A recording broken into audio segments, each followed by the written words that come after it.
ఏం చదువుతుందమ్మా? BTech third year. ఏం జరిగింది? ప్రేమించిందంట అయ్యా. మాకు తెలీదు. మాకు తెలిసిన తర్వాత ఇట్లా చేస్తుంటే వాడికి పిలిచి మాట్లాడామయ్యా.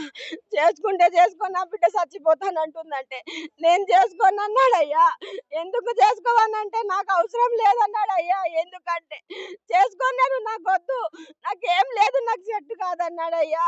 ఇన్ని రోజులు ఇల్లు నా బిడ్డ పేరు మీద ఉందని చేశాడయ్యా. మేము ఇల్లు మార్చుకున్న తర్వాత నా బిడ్డకి ఇంత అన్యాయం చేశాడయ్యా. వాడి కోసం సస్తారని వాడిని చంపాడయ్యా నా బిడ్డను. రాత్రి ఫోన్లు చేసిందంటయ్యా వాడికి.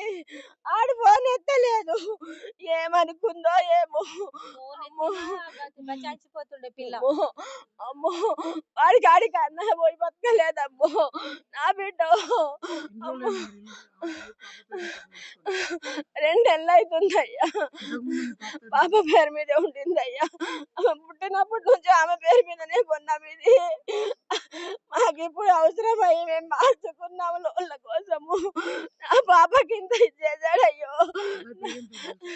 కిషోర్ అయ్యా. మా ఇంటికే వచ్చేవాడు. అప్పుడు ఏదో డబ్బులు ఇబ్బంది ఉందని వచ్చి అట్లా అక్క అక్క అని వచ్చి నా ఇంట్లోకి వచ్చి నా పిల్లని నాశనం చేశాడయ్యో. అమ్మో, నాకు తెలిసి 3 నెలలు అయిందయ్యా.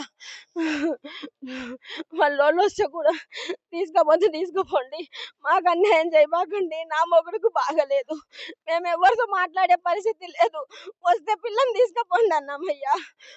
వాళ్ళు వచ్చి పిలిస్తే నేను రానన్నది. నా అమ్మ నా అయ్య కావాలి, నేను రానన్నది. మళ్ళీ ఏమైందో నాకు తెలియదు అయ్యా.